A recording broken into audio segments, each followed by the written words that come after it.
அப்பொழுதே இருந்துச்சு. இயேசுடைய காலத்திலே இதெல்லாம் இருந்த போது அவர்கள் ஒரு தேவையோடு ஆண்டவரை தேடினார்கள்.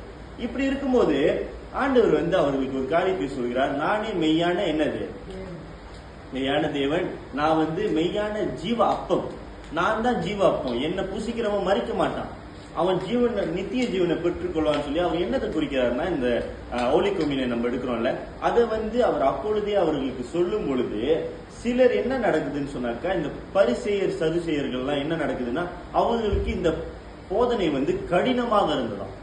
கடினமாக இருந்த போது அவர்கள்லாம் ஒரு ஆளா கிளம்புறாங்க. இப்ப நான் பேசிக்கிட்டே இருக்கேன்னு வச்சுக்கோங்களேன், ஒரு ஆளா ஏஞ்சி போறீங்க.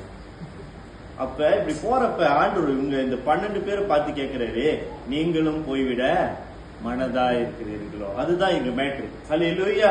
இத காரியம் ஏன் நடக்குதுன்னு சொல்லி பார்க்கும்போது ஆண்டவருடைய பரலோக ரகசியங்களை ஆண்டவர் பேசும்பொழுது அநேகருக்கு புரியாது. ஹல்லேலூயா. இந்த சபைக்கு ஒரு தரிசனம் இருக்கு, இந்த சபையை கொண்டு ஆண்டவர் அநேக ஜனங்களை சந்திக்கணும்னு சொன்னாக்கா நம்மளதான் ஆண்டவர் சூஸ் பண்ணிருக்காரு. எத்தனை பேர் ஆமேன்னு சொல்லுவீங்க?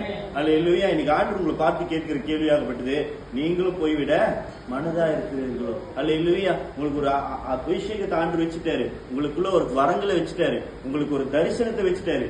தாமதமானாலும் தரிசனம் நிறைவேறும் அப்படின்னு தான் வேதம் சொல்லுகிறது.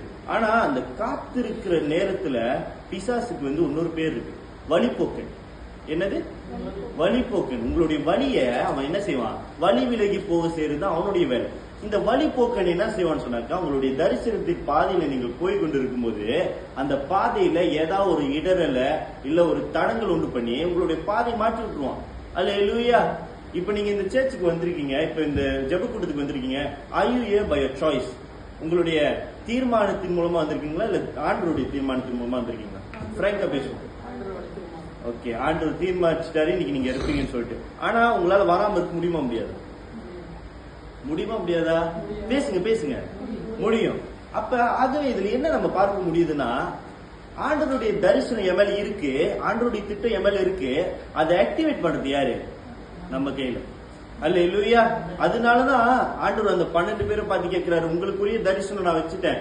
12 தேசத்துக்கு ஆசியாவுக்கு ஒரு ஆள் அனுப்ப போறாரு, இங்க அனுப்ப போறாரு, அங்க அனுப்ப போறாரு. எல்லா இடத்துக்கும் ஆண்டவர் எல்லா திட்டமும் வச்சுட்டாரு. ஆண்டவர் எல்லாத்தையும் வச்சுட்டு என்ன சொல்றாரா, நீங்களும் போறதுக்கு மனசா இருக்கீங்களா? அவங்களுக்கு எல்லாம் என்னோட போதனை புரியலப்பா, கிளம்புறாங்க, நீங்களும் போறீங்களான்னு கேட்கும்போது பேதுரு என்ன சொல்றான்னு சொன்னாக்கா, அது கீழே வசனம் பாருங்க, இந்த வசனம் வாசிக்கணுமா? சீமோன் பேதுரு அவருக்கு பிரதி உத்தரமாக, ஆண்டவரே யாரிடத்துல போவோம்? நித்திய ஜீவ வசனங்கள் உம்மிடத்தில் உண்டே. ஓகே, தொடர்ந்து.